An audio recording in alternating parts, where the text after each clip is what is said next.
ਅੱਗੇ ਅਸੀਂ ਪਾਤਸ਼ਾਹ ਦੇ ਨਾਲ ਬੇਨਤੀ ਜੋਦੜੀ ਮਿੰਨਤਾਂ ਕਰਨੀਆਂ ਨੇ। ਮੇਰੇ ਸਾਹਿਬਾਂ, ਇਹ ਸਾਡੇ ਗੁਣ ਜਾਂ ਚੰਗੇ ਆ ਜਾਂ ਮਾੜੇ ਆ, ਕੋਈ ਹੋਰ ਨਹੀਂ ਜਾਣਦਾ। ਤੁਸੀਂ ਹੀ ਸਾਡੇ ਖੋਟੇ ਤੇ ਖਰਿਆਂ ਦੀ ਪਰਖ ਕਰਦੇ ਹੋ। ਪਰ ਮੇਰੇ ਮਾਲਕਾ, ਸਾਡੇ 'ਚ ਔਗਣ ਨੇ ਬਹੁਤ ਜ਼ਿਆਦੇ, ਅਸੀਂ ਮੰਨ ਲਿਆ। ਅਸੀਂ ਮੰਨਦੇ ਹਾਂ ਸਾਡੇ 'ਚ ਬੜੇ ਔਗਣ ਨੇ, ਪਰ ਮੇਰੇ ਪਿਤਾ ਤੂੰ ਦਿਆਲੂ ਹੈ, ਕਿਰਪਾਲੂ ਹੈ। ਜੇ ਤੇਰੀ ਨਜ਼ਰ ਸਾਡੇ ਤੇ ਹੋ ਗਈ, ਅਸੀਂ ਖੋਟਿਆਂ ਤੋਂ ਖਰੇ ਵੀ ਬਣ ਜਾਵਾਂਗੇ। ਸਾਡੀ ਵੀ ਕੀਮਤ ਪਏਗੀ। ਮਾਲਕਾ, ਸਾਡੇ ਤੇ ਮਿਹਰ ਦੀ ਨਜ਼ਰ ਕਰ। ਅਸੀਂ ਔਗਣ ਹਾਰੇ ਹਾਂ, ਮੰਨਦੇ ਹਾਂ। ਕੋਈ ਹੋਰ ਮੇਰੇ ਇਹ ਗੁਣਾਂ ਨੂੰ ਨਹੀਂ ਜਾਣਦਾ ਅਤੇ ਅਵਗੁਣਾਂ ਨੂੰ ਮੇਰੇ ਅੱਗੇ ਰੱਖ ਲੈਂਦੇ ਆ। ਤੁਸੀਂ ਹੀ ਰਹਿਮ ਕਰ ਸਕਦੇ ਹੋ। ਤੁਸੀਂ ਹੀ ਮੇਰੇ ਅਵਗੁਣ ਕੱਢ ਕੇ ਗੁਣਾਂ ਦੀ ਪਰਖ ਕਰ ਲਓ। ਪਾਤਸ਼ਾਹ ਗੁਰਬਾਣੀ 'ਚ ਦੱਸਦੇ ਐ, ਮੇਰੇ ਸਾਹਿਬਾਂ, ਕੌਣ ਜਾਣੈ ਗੁਣ ਤੇਰੇ, ਕਾਹੇ ਨਾ ਜਾਨੀ ਅਵਗੁਣ ਮੇਰੇ। ਮੇਰੇ ਮਾਲਕਾ, ਤੇਰੇ 'ਚ ਗੁਣ ਬਹੁਤ ਜ਼ਿਆਦਾ ਹੈ ਅਤੇ ਮੇਰੇ 'ਚ ਅਵਗੁਣ ਬਹੁਤ ਜ਼ਿਆਦਾ ਹੈ। ਕਿੰਨੇ ਕੁ ਅਵਗੁਣ ਨੇ? ਫਿਰ ਪਾਤਸ਼ਾਹ ਪੁੱਛਦੇ ਆ, ਦੱਸ ਭਲਾ ਕਿੰਨੇ ਕੁ ਔਗਣ ਨੇ ਤੇਰੇ 'ਚ? ਫਿਰ ਇੱਥੇ ਸੱਚੇ ਭਗਤ ਦੀ ਗੱਲ ਹੈ। ਸੱਚੇ ਭਗਤ ਨੇ ਇਹ ਨਹੀਂ ਆਖਿਆ ਮੇਰੇ 'ਚ ਆ 1-2 ਔਗਣ ਹੈ, ਮੈਨੂੰ ਬਖਸ਼ ਲਓ। ਮੇਰੇ 'ਚ ਆ 5, 7, 10, 20 ਔਗਣ ਨੇ, ਮੈਨੂੰ ਬਖਸ਼ ਲਓ। ਫਿਰ ਸੱਚੇ ਭਗਤ ਪਾਤਸ਼ਾਹ ਨੂੰ ਰੋ ਰੋ ਕੇ ਦੱਸਦੇ ਐ, ਜੇਤਾ ਸਮੁੰਦ ਸਾਗਰ ਨੀਰ ਭਰਿਆ। ਕਹਿੰਦੇ ਮੇਰੇ ਮਾਲਕਾ, ਜਿੱਦਾਂ ਸਮੁੰਦਰ ਦੇ ਵਿੱਚ ਨੀਰ ਭਰਿਆ ਹੋਇਆ ਹੈ ਨਾ, ਕਹਿੰਦੇ ਐਦਾਂ ਮੇਰੇ ਵਿੱਚ ਅਵਗੁਣ ਨੇ। ਜਿੱਦਾਂ ਸਮੁੰਦਰ ਦੇ ਵਿੱਚ ਜਲ ਭਰਿਆ ਹੁੰਦਾ ਨਾ, ਦੇਖ ਲਓ ਉਹ ਜਲ ਹੈ ਜਿਹੜਾ, ਉਹ ਗਿਣਤੀਆਂ ਮਿਣਤੀਆਂ ਤੋਂ ਬਾਹਰ ਹੁੰਦਾ ਗੁਰਮੁਖ। ਐਦਾਂ ਹੀ ਜੀਵ ਕਹਿੰਦੇ, ਹੇ ਪਾਤਸ਼ਾਹ, ਮੇਰੇ ਅੰਦਰ ਵੀ ਔਗਣ ਐਨੇ ਨੇ। ਕਹਿੰਦੇ ਜੇਤਾ ਸਮੁੰਦ ਸਾਗਰ ਨੀਰ ਭਰਿਆ, ਤੇਤੇ ਔਗਣ ਹਮਾਰੇ। ਕਹਿੰਦੇ ਐਨੇ ਔਗਣ ਨੇ ਸਾਡੇ ਵਿੱਚ। ਪਰ ਮੇਰੇ ਪਾਤਸ਼ਾਹ, ਜੇ ਤੁਸੀਂ ਨਦਰ ਦੇ ਘਰ ਦੇ ਵਿੱਚ ਆ ਜਾਓ, ਜੇ ਤੁਸੀਂ ਰਹਿਮ ਦੇ ਘਰ ਦੇ ਵਿੱਚ ਆ ਜਾਓ, ਜੇ ਤੁਹਾਡੀ ਨਦਰ ਸਵੱਲੀ ਹੋ ਜਾਵੇ ਅਤੇ ਮੇਰੇ ਮਾਲਕ ਤੁਸੀਂ ਸਾਡੇ ਤੇ ਦਇਆ ਕਰ ਦੇਵੋ। ਤੁਸੀਂ ਕੀ ਨਹੀਂ ਕੀਤਾ? ਇਤਿਹਾਸ ਗਵਾਹ ਹੈ। ਇਤਿਹਾਸ ਗਵਾਹ ਹੈ ਗੁਰਮੁਖ ਪਿਆਰਿਓ। ਰਵਿਦਾਸ ਦਾ ਜੋ ਜੁੱਤੀਆਂ ਗੰਢਣ ਵਾਲਾ ਪੱਥਰ ਸੀ ਨਾ, ਪੱਥਰ, ਉਸ ਨੂੰ ਪਾਣੀ ਦੇ ਉੱਤੇ ਤਾਰ ਦਿੱਤਾ ਸੀ ਅਤੇ ਜਿਹੜੇ ਮੇਰੇ ਵਰਗੇ ਪਖੰਡੀ ਪੰਡਤ ਸੀ, ਉਹਨਾਂ ਪੰਡਤਾਂ ਦੇ, ਮੇਰੇ ਵਰਗੇ ਪਖੰਡੀ ਪੰਡਤ ਸੀ ਜੋ, ਉਹਨਾਂ ਪੰਡਤਾਂ ਦੇ ਛੋਟੇ ਛੋਟੇ ਰੂੰ ਦੇ ਵਿੱਚ ਲਪੇਟੇ ਹੋਏ ਪੱਥਰ, ਜਿਨ੍ਹਾਂ ਨੂੰ ਉਹਨਾਂ ਨੇ ਠਾਕਰ ਦਾ ਰੂਪ ਦਿੱਤਾ ਸੀ, ਠਾਕੁਰ ਦਾ, ਉਹ ਤੇ ਸਮੁੰਦਰ ਦੇ ਵਿੱਚ ਡੁੱਬਦੇ ਦੇਖੇ ਗਏ ਅਤੇ ਭਗਤ ਰਵਿਦਾਸ ਦੀ ਬਹੁਤ ਵੱਡਾ ਪੱਥਰ, ਬੜਾ ਭਾਰਾ, ਜਿਸ ਉੱਤੇ ਧਰ ਕੇ ਜੁੱਤੀਆਂ ਗੰਢੀਆਂ ਜਾਂਦੀਆਂ ਸੀ, ਜਿਸ ਨੂੰ ਝੂਠ ਸੋਚ ਦੀ ਵੀ ਕੋਈ ਪਰਵਾਹ ਨਹੀਂ ਸੀ, ਪਰ ਲੇਕਿਨ ਮੇਰੇ ਮਾਲਕ ਨੇ ਉਹ ਪੱਥਰ ਤਾਰ ਦਿੱਤਾ। ਪਾਤਸ਼ਾਹ ਨੇ ਗੁਰਬਾਣੀ ਦੇ ਵਿੱਚ ਇਸ ਚੀਜ਼ ਦਾ ਖੰਡਨ ਕਰ ਦਿੱਤਾ, ਜੇਤਾ ਸਮੁੰਦ ਸਾਗਰ ਨੀਰ ਭਰਿਆ, ਤੇਤੇ ਅਵਗਣ ਹਮਾਰੇ, ਦਇਆ ਕਰੋ ਕਿਛ ਮਿਹਰ ਅਪਾਵੋ, ਡੁੱਬਦੇ ਪੱਥਰ ਤਾਰੇ। ਹੇ ਮੇਰੇ ਮਾਲਕਾ, ਤੂੰ ਤੇ ਪੱਥਰਾਂ ਨੂੰ ਤਾਰ ਸਕਦਾ ਹੈ, ਮੇਰੇ ਤੇ ਵੀ ਰਹਿਮ ਕਰ, ਕਿਰਪਾ ਕਰ। ਫਿਰ ਪਾਤਸ਼ਾਹ ਪੁੱਛਦੇ ਆ, ਤੂੰ ਕਿਉਂ ਨਹੀਂ ਤਰ ਸਕਿਆ? ਤੂੰ ਖਰਾ ਕਿਉਂ ਨਹੀਂ ਹੋ ਸਕਿਆ? ਤੂੰ ਖੋਟਾ ਕਿੱਦਾਂ ਰਹਿ ਗਿਆ? ਤੂੰ ਖੋਟਾ ਕਿੱਦਾਂ ਰਹਿ ਗਿਆ। ਫਿਰ ਭਗਤ ਜਨ ਆਪਣੇ ਆਪ ਨੂੰ ਦੱਸਦੇ ਆ ਭਗਤ ਜਨ ਆਪਣੇ ਆਪ ਨੂੰ, ਮੇਰੇ ਮਾਲਕਾ ਮੇਰੇ ਅੰਦਰ ਪੰਜ ਚੋਰ ਬੈਠੇ ਆ। ਮੇਰੇ ਮਾਲਕਾ ਮੇਰੇ ਅੰਦਰ ਪੰਜ ਵਿਕਾਰ ਨੇ ਬਹੁਤ ਵੱਡੇ, ਅਤੇ ਜਿਹੜੇ ਵਿਕਾਰ ਨੇ ਉਹ ਪੰਜ ਨਾ, ਉਹਨਾਂ ਦਾ ਮਾਇਆ ਦੇ ਨਾਲ ਸੰਬੰਧ ਹੈ। ਅਤੇ ਉਹ ਜਿਹੜੇ ਪੰਜ ਚੋਰ ਨੇ ਨਾ, ਪੰਜ ਵਿਕਾਰ ਨੇ, ਉਹ ਮਾਇਆ ਦੇ ਅੰਡਰ ਨੇ। ਗੁਰਬਾਣੀ ਗੁਰੂ ਦਾ ਫੈਸਲਾ ਹੈ। ਪਾਤਸ਼ਾਹ ਦੱਸਦੇ ਹੈ ਗੁਰਬਾਣੀ ਦੇ ਵਿੱਚ, ਪੰਜ ਵਿਕਾਰ ਮਨ ਮਹਿ ਬਸੈ, ਰਾਚੇ ਮਾਇਆ ਸੰਗ। ਕਹਿੰਦੇ ਇਹ ਪੰਜ ਵਿਕਾਰ ਅੰਦਰ ਰਹਿੰਦੇ ਆ, ਇਹ ਕਹਿੰਦੇ ਮਾਇਆ ਦੇ ਨਾਲ ਰਚੇ ਮਿਚੇ ਹੋਏ ਆ। ਕਹਿੰਦੇ ਹੁਣ ਪਾਤਸ਼ਾਹ ਕਹਿੰਦੇ ਫਿਰ ਤੂੰ ਇਹਨਾਂ ਵਿਕਾਰਾਂ ਨੂੰ ਦੂਰ ਕਰ। ਕਹਿੰਦੇ ਪਾਤਸ਼ਾਹ ਅਸੀਂ ਕੋਸ਼ਿਸ਼ ਕਰਦੇ ਹਾਂ ਪੰਜਾਂ ਵਿਕਾਰਾਂ ਨੂੰ ਦੂਰ ਕਰਨ ਦੀ, ਪਰ ਵਿਕਾਰ ਦੂਰ ਹੋਣ ਦੇ ਲਈ ਸਾਡੇ ਪਿਛਲੇ ਕਰਮਾਂ ਦੀ ਭਗਤੀ ਦੇਖਦੇ ਆ, ਸਾਡੇ ਪਿਛਲੇ ਕਰਮ ਦੇਖਦੇ ਐ, ਸਾਡੇ ਕਰਮ ਕਿੱਦਾਂ ਦੇ ਨੇ। ਗੁਰਬਾਣੀ ਗੁਰੂ ਦਾ ਫਰਮਾਨ ਹੈ,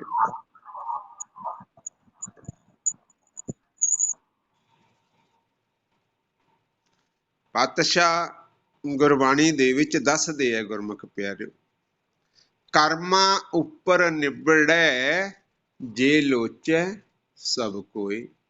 ਕਹਿੰਦੇ ਸਾਰੇ ਚਾਹੁੰਦੇ ਆ ਖੋਟੇ ਤੋਂ ਖਰਾ ਹੋਣ ਦੀ, ਸਾਰੇ ਚਾਹੁੰਦੇ ਐ ਮਾਲਕ ਦੇ ਖਜ਼ਾਨੇ ਦੇ ਵਿੱਚ ਸਾਂਭੇ ਰਹਿਣ ਦੀ। ਮਾਲਕ ਦੇ ਖਜ਼ਾਨੇ ਚੋਂ ਕੋਈ ਬਾਹਰ ਨਹੀਂ ਜਾਣਾ ਚਾਹੁੰਦਾ, ਪਰ ਲੇਕਿਨ ਪਾਤਸ਼ਾਹ ਕਹਿੰਦੇ ਉਹ ਕਰਮਾਂ ਦੇ ਉੱਤੇ ਨਿਬੜਦੀ ਹੈ, ਸਾਡੇ ਪਿਛਲੀ ਤਕਦੀਰ ਕਿੱਦਾਂ ਦੀ ਹੈ।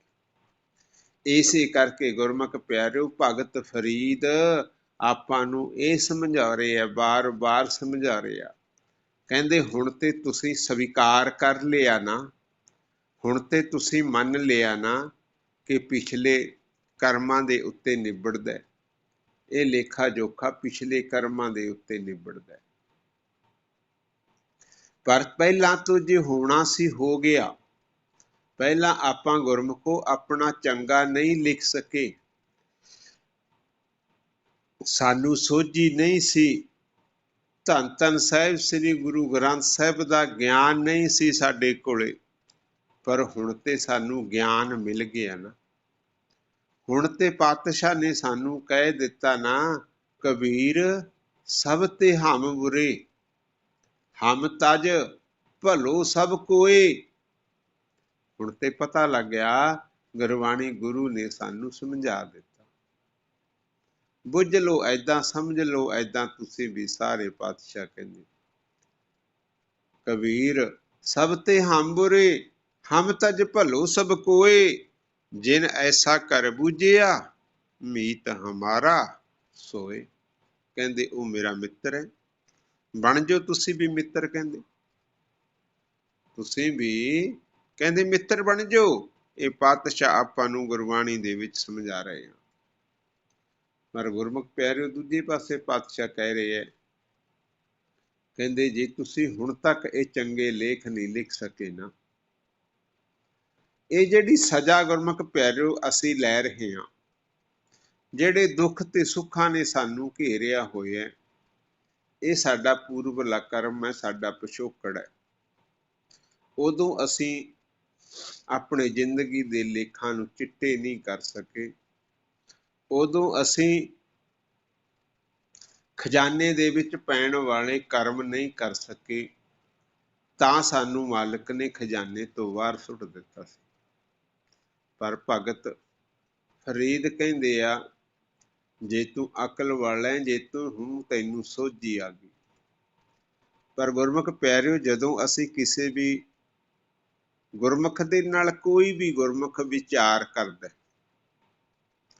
ਅੱਜ ਤੱਕ ਐਗਜ਼ੈਂਪਲ ਹੈ, ਕਿਸੇ ਨੇ ਵੀ ਆਪਣੇ ਆਪ ਨੂੰ ਮਾੜਾ ਨਹੀਂ ਕਹਾਇਆ। ਹਰ ਇੱਕ ਜੀਵ ਆਪਣੀ ਵਡਿਆਈ ਦੱਸਦਾ, ਹਰ ਇੱਕ ਜੀਵ ਕਹਿੰਦਾ ਮੈਂ ਬਹੁਤ ਚੰਗਾ, ਹਰ ਇੱਕ ਜੀਵ ਕਹਿੰਦਾ ਮੈਂ ਬਹੁਤ ਸਿਆਣਾ। ਹਰ ਇੱਕ ਜੀਵ ਕਹਿੰਦਾ ਮੈਨੂੰ ਤੇ ਅਕਲ ਬਹੁਤ ਹੈ।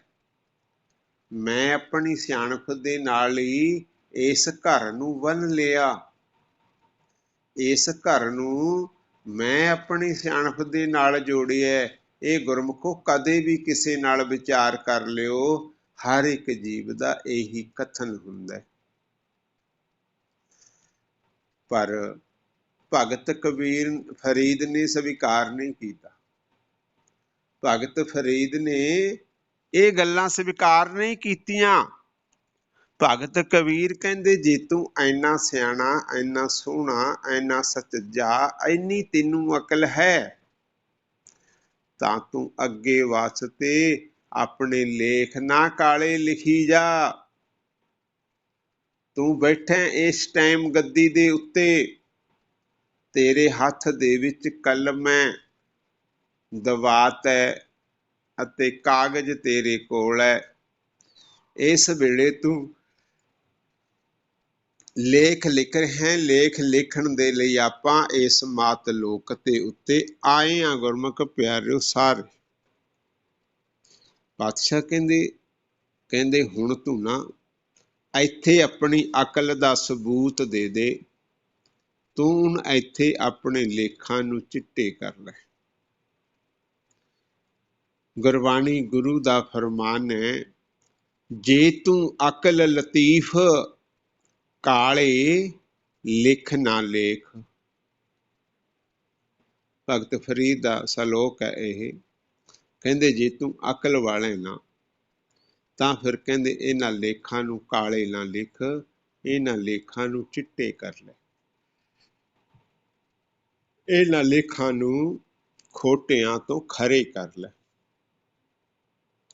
ਗੁਰਮੁਖ ਪਿਆਰਿਓ, ਜੇ ਅਸੀਂ ਕੋਸ਼ਿਸ਼ ਕਰੀਏ, ਜੇ ਮਿਹਨਤ ਕਰੀਏ, ਜਿੱਦਾਂ ਹੁਣ ਆਪਾਂ ਕਾਫੀ ਗੁਰਮੁਖ ਸਤਸੰਗ ਦੇ ਵਿੱਚ ਇਕੱਤਰ ਹੋਏ ਹਾਂ, ਵਿਚਾਰ ਸੁਣ ਰਹੇ ਹਾਂ, ਇਹ ਸਾਡਾ ਸੋਹਣਾ ਉਪਰਾਲਾ ਹੈ ਗੁਰਮੁਖ ਪਿਆਰਿਓ, ਖੋਟਿਆਂ ਤੋਂ ਖਰੇ ਕਰਨ ਦਾ।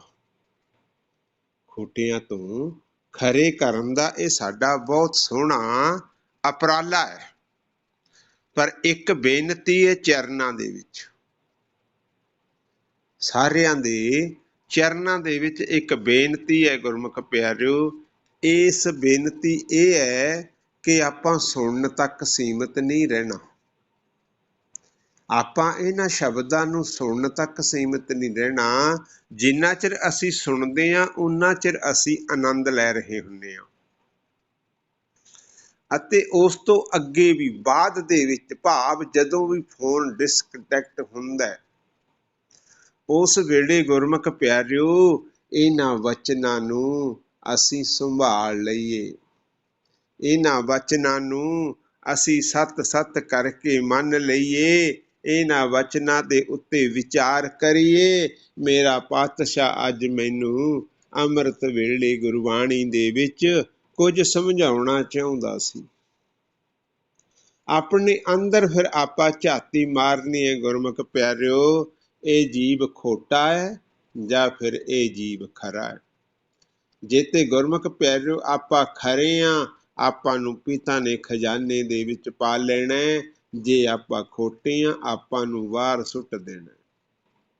ਅਸੀਂ ਅੰਦਰ ਝਾਤੀ ਮਾਰਨੀ ਹੈ, ਅਸੀਂ ਵੇਖਣਾ ਕਿ ਅਸੀਂ ਖੋਟੇ ਹਾਂ ਜਾਂ ਅਸੀਂ ਖਰੇ ਹਾਂ। ਫਿਰ ਖੋਟੇ ਤੇ ਖਰੇ ਦੇ ਉੱਤੇ ਪਰਖ ਹੋ ਕੇ ਨਿਬੜ ਜਾਣਾ ਸੌਦਾ। ਅਤੇ ਜਦੋਂ ਇਹ ਵੀ ਪਤਾ ਹੈ ਆਪਾਂ ਨੂੰ ਕਿ ਇਹ ਜਿਹੜੀ ਆਪਣੀ ਘੜੀ ਹੈ ਨਾ, ਇਹ ਪਰਖ ਦੀ ਹੈ ਗੁਰਮੁਖ ਪਿਆਰਿਓ, ਪਰਖ ਦੀ ਘੜੀ ਹੈ। ਇਸ ਘੜੀ ਦੇ ਵਿੱਚੋਂ ਪਾਰ ਹੋਣਾ, ਇਸ ਘੜੀ ਦੇ ਵਿੱਚੋਂ ਪਾਸ ਹੋਣਾ ਨਿਹਤ ਜ਼ਰੂਰੀ ਹੈ। ਜੇ ਇਸ ਘੜੀਆਂ ਦੇ ਵਿੱਚੋਂ ਆਪਾਂ ਫੇਲ ਹੋ ਗਏ ਅਤੇ ਉਧਰੋਂ ਸਾਡੇ ਸੁਆਸਾਂ ਦਾ ਭੰਡਾਰਾ ਮੁੱਕ ਗਿਆ, ਉਧਰੋਂ ਤੇ ਅਸੀਂ ਫੇਲ ਹੋ ਗਏ, ਸੁਆਸਾਂ ਦਾ ਭੰਡਾਰਾ ਸਾਡਾ ਮੁੱਕ ਗਿਆ, ਫਿਰ ਗੁਰਮੁਖ ਪਿਆਰਿਓ ਵੇਲਾ ਸਾਡੇ ਹੱਥ ਨਹੀਂ ਆਉਣਾ, ਫਿਰ ਸਾਡੇ ਪੱਲੇ ਰਹਿ ਜਾਣਾ ਪਛਤਾਵਾ।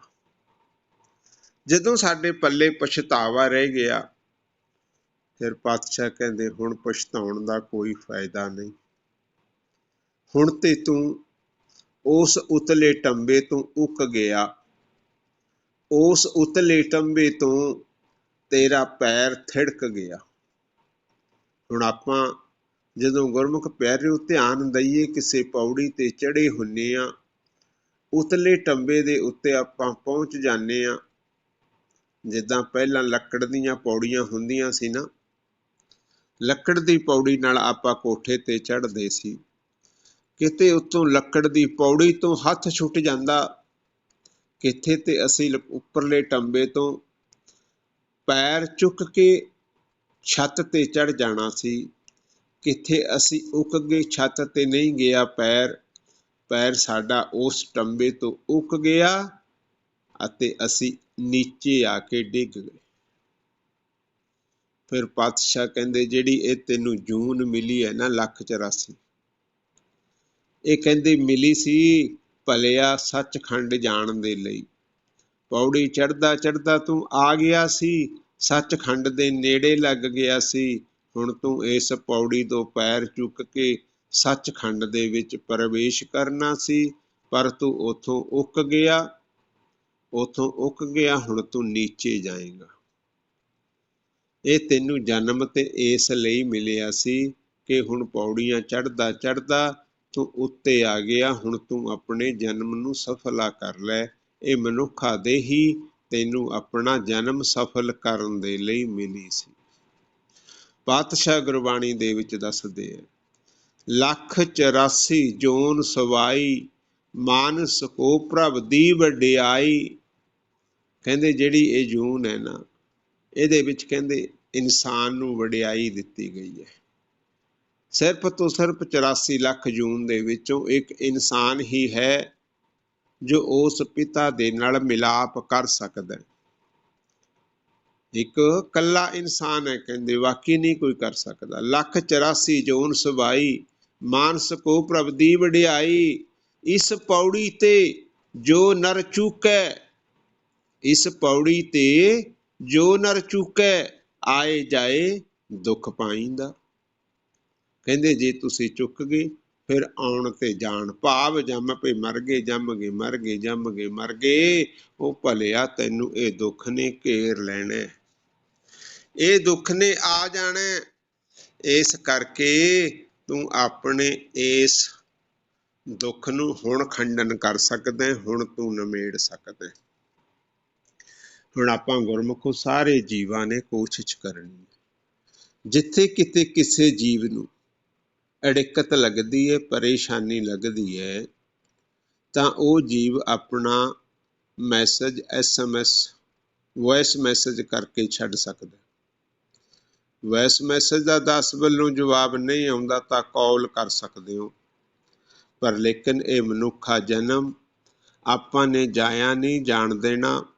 ਇਸ ਵਾਰ ਆਪਾਂ ਨੇ ਜਿੱਤਣਾ ਹੀ ਜਿੱਤਣਾ ਹੈ ਗੁਰਮੁਖ ਪਿਆਰੇ, ਤਾਂ ਕਿ ਅਸੀਂ ਆਪਣੇ ਘਰ ਖੁਸ਼ੀ ਖੁਸ਼ੀ ਜਿੱਤ ਕੇ ਵਾਪਸ ਮੁੜੀਏ। ਆਪਾਂ ਸਾਰੇ ਇੱਕ ਹੀ ਪਰਿਵਾਰ ਦੇ ਮੈਂਬਰ ਹਾਂ। ਕੋਈ ਦੂਰ ਦਰਾਡੇ ਕਿੱਥੇ ਕਿੱਥੇ ਬੇਸ਼ੱਕ ਬੈਠੇ ਹਾਂ, ਪਰ ਸਾਡੇ ਪਿਛਲੇ ਕੋਈ ਨਾ ਕੋਈ ਸੰਬੰਧ ਗੁਰਮੁਖ ਪਿਆਰਿਓ ਤੁਹਾਡੇ ਨਾਲ ਰਹੇ ਨੇ। ਸਾਡੀ ਡਿਊਟੀ ਲਾਈ ਹੈ ਮਾਲਕ ਨੇ ਕਿ ਆਪਾਂ ਰਲ ਮਿਲ ਕੇ ਸਾਰੇ ਇਸ ਭਵਸਾਗਰ ਨੂੰ ਪਾਰ ਕਰ ਜਾਈਏ। ਅਤੇ ਇਹਦੇ ਵਿੱਚ